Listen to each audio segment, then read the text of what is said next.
एक बच्चा 2 साल नीट की तैयारी करता है, माँ बाप लाखों रुपए खर्च करते हैं, बच्चा दिन रात पढ़ता है और परीक्षा के बाद पता चलता है पेपर लीक हो गया। आप बताइए गलती उस बच्चे की कहाँ है? लेकिन कहानी सिर्फ नीट की नहीं है। साल 2026 दिल्ली का जंतर मंतर, हजारों युवा सड़क पर, नाम सामने आया कॉकरोच जनता पार्टी। शुरुआत सोशल मीडिया से हुई, लेकिन कुछ ही समय में मामला फोन की स्क्रीन से निकलकर सड़क पर आ गया। मुद्दे थे परीक्षा व्यवस्था, पेपर लीक्स, अकाउंटेबिलिटी, बेरोजगारी और युवाओं का बढ़ता दबाव। क्या हमारे इंस्टीट्यूशंस युवाओं का भरोसा खो रहे हैं? लेकिन रुकिए, हम यहाँ किसी सरकार को गिराने या किसी आंदोलन को महान बताने नहीं आए। हमारा सवाल दूसरा है, ऐसी नौबत आई ही क्यों? अगर किसी सिस्टम में बार बार प्रॉब्लम दिखाई दे तो सॉफ्टवेयर इंजीनियर क्या करता है? बग जहाँ दिखता है सिर्फ वही पैच नहीं लगाता, पीछे जाता है, रूट कॉज खोजता है। तो आज हम भी भारत की एजुकेशन सिस्टम को थोड़ा रिवर्स इंजीनियरिंग करते हैं, 2026 से पीछे चलते हैं। पहले एक बात साफ कर ले, भारत में एजुकेशन खत्म नहीं हुई है, उल्टा स्केल बहुत बड़ा हो गया है। स्कूल पहले से ज़्यादा है, यूनिवर्सिटीज ज़्यादा है, बच्चे हायर एजुकेशन तक पहले से ज़्यादा पहुंच रहे हैं। मतलब सवाल यह नहीं है कि भारत ने कुछ किया ही नहीं, बहुत कुछ किया है। सवाल है क्वांटिटी बढ़ी, क्वालिटी कितनी बढ़ी? बच्चा स्कूल में है, लेकिन क्या शिक्षा बच्चे के अंदर है? अब करीब 1500 साल पीछे चलिए, बिहार, आज जिसे हम नालंदा के नाम से जानते हैं, कल्पना कीजिए उस समय एरोप्लेन नहीं था, इंटरनेट नहीं था, गूगल नहीं था, फिर भी दूर दूर से विद्यार्थी ज्ञान लेने भारत आते थे। लेकिन यहाँ एक गलती मत करिए, ऐसा नहीं था कि पूरे भारत का हर बच्चा यूनिवर्सिटी जाता था। ना एजुकेशन यूनिवर्सल थी, ना हर सामाजिक वर्ग और हर जेंडर को बराबर अपॉर्चुनिटी मिलती थी। तो पुरानी व्यवस्था की उपलब्धियों को मानेंगे? उस व्यवस्था की एक खूबी जरूर थी, नॉलेज सिर्फ एग्जाम के लिए नहीं था।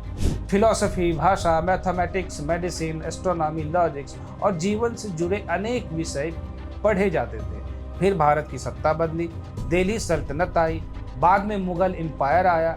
एजुकेशन में पर्शियन और अरबिक स्कॉलरशिप की एक नई लेयर जुड़ी, मकतब और मदरसा सिस्टम बढ़े। साथ में अलग अलग क्षेत्रों में पुरानी लोकल ट्रेडिशन भी चलती रही। मतलब भारत की एजुकेशन एक दिन में इरेज नहीं हुई, उसके ऊपर लेयर्स जुड़ती गई। लेकिन अगला बदलाव लेयर नहीं था, इस बार पूरा एडमिनिस्ट्रेटिव मॉडल बदलने वाला था।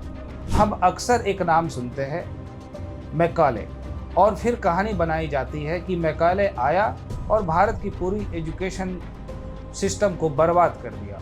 मामला इतना सिंपल नहीं है। हाँ, ब्रिटिश एजुकेशन कॉलोनियल ऑब्जेक्टिव से अलग नहीं थी। एडमिनिस्ट्रेशन को ऐसे एजुकेटेड इंडियंस चाहिए थे जो कॉलोनियल सिस्टम चला सके। इंग्लिश और यूरोपियन नॉलेज को इंस्टीट्यूशनल प्रेफरेंस मिली, और दूसरी तरफ modern university system, organised education departments और एग्जामिनेशन में स्टैंडर्डाइजेशन भी इसी दौर में विकसित हुए। और शायद यह भारत की एजुकेशन में एक बड़ा साइकोलॉजिकल शिफ्ट शुरू हुआ।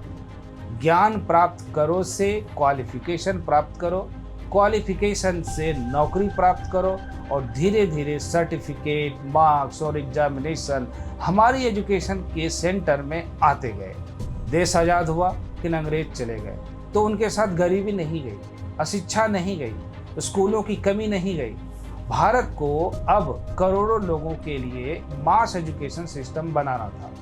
यहाँ एक चीज हमें ईमानदारी से माननी पड़ेगी, भारत ने लिटरेसी में बहुत बड़ी यात्रा की, इसे इग्नोर करना बहुत बेईमानी होगी। लेकिन लिटरेसी और हाई क्वालिटी एजुकेशन एक ही चीज नहीं है। आज़ादी के बाद सरकारें बैठी नहीं रही, एक के बाद एक कमीशंस बने, पॉलिसीज बनी, स्कूल एक्सपेंशन हुआ, हायर एजुकेशन बढ़ा, एजुकेशन का कॉन्स्टिट्यूशनल और लीगल बैकिंग मिली।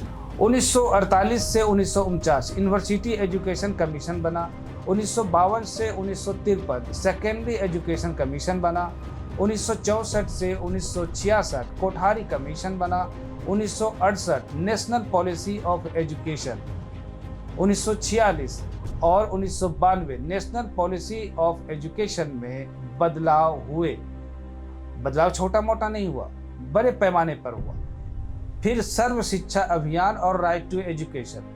2020 में नई एजुकेशन पॉलिसी लागू हुआ, फिर भी एक प्रॉब्लम बार बार बचती रही। पॉलिसी दिल्ली में बन जाती है, क्लासरूम तक पहुंचते पहुंचते उसका स्वरूप पूरी तरीके से बदल जाता है। भारत में छात्र केवल क्लासरूम में नहीं रहे, बार बार सड़क पर भी आए। 1960 में भाषा को लेकर आंदोलन हुआ। 1974 में बिहार में छात्रों से शुरू हुआ आंदोलन, जो आगे जेपी मूवमेंट और संपूर्ण क्रांति तक पहुंचा। 79 से 1985 तक असम एजिटेशन, 1990 में मंडल विरोध, 2019 में जेएनयू फी प्रोटेस्ट और 2026 में एग्जाम इंटीग्रिटी को लेकर नया आंदोलन हुआ। ध्यान रखिए, ये सारे मूवमेंट एक जैसे नहीं थे, इनके मुद्दे अलग थे, आइडियोलॉजी अलग थी, कॉन्टेक्स्ट अलग था। इसलिए सबको एक कैटेगरी में डालना गलत होगा। लेकिन एक पैटर्न जरूर दिखाई देता है। युवा तब सड़क पर आता है जब उसे लगता है कि एग्जिस्टिंग इंस्टीट्यूशन उसकी बात नहीं सुन रहा। 2020 में फिर एक बड़ी कोशिश हुई। National education policy, foundational learning, multi disciplinary education, vocational exposure, critical thinking, language flexibility और रोट लर्निंग कम करने की कोशिश हुई। कागज पर बहुत चीजें अच्छी हैं, लेकिन असली परीक्षा पॉलिसी की नहीं, इम्प्लीमेंटेशन की होती है। इतिहास देख लिया, पॉलिसीज देख लिया, मूवमेंट्स भी देख लिया। अब आते हैं डायग्नोसिस पर। पहला, लर्निंग, बच्चा क्लास में है, सीख कितना रहा है। दूसरा, एग्जामिनेशन, पेपर सुरक्षित क्यों नहीं है। तीसरा, स्किल, डिग्री और काम के बीच इतना गैप क्यों है। चौथा, टीचर, अच्छे टीचर को सिस्टम कितना सपोर्ट करता है। पांचवा, अपॉर्चुनिटी, एक एग्जाम पर इतनी जिंदगी क्यों निर्भर। भारत को अब एजुकेशन के अगले फेज में इनरोलमेंट से ज्यादा आउटकम पर जाना पड़ेगा। कितने बच्चों ने एडमिशन लिया, यह जरूरी है, लेकिन उससे बड़ा सवाल यह है कि कितनों ने कितना सीखा। क्या स्किल आई, क्या सोचने की क्षमता आई, और एजुकेशन के बाद अपॉर्चुनिटी मिली या नहीं। अगर मुझे अगले 20 साल की एजुकेशन का रोड मैप बनाना हो तो पहला काम होगा फाउंडेशन मजबूत करना। दूसरा, टीचर्स को सिस्टम का सेंटर बनाना।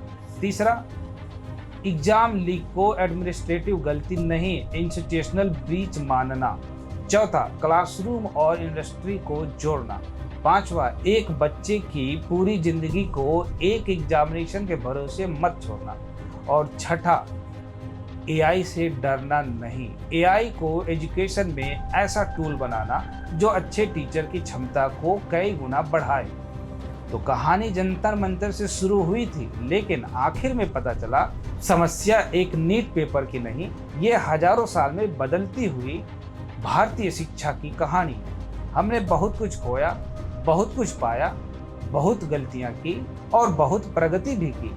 इसलिए समाधान अतीत में वापस जाना नहीं और ना ही पश्चिम की कॉपी करना है। समाधान है जो हमारे अतीत में अच्छा था उसे समझना, दुनिया में जो अच्छा है उसे सीखना और भारत की जरूरत के हिसाब से भविष्य बनाना।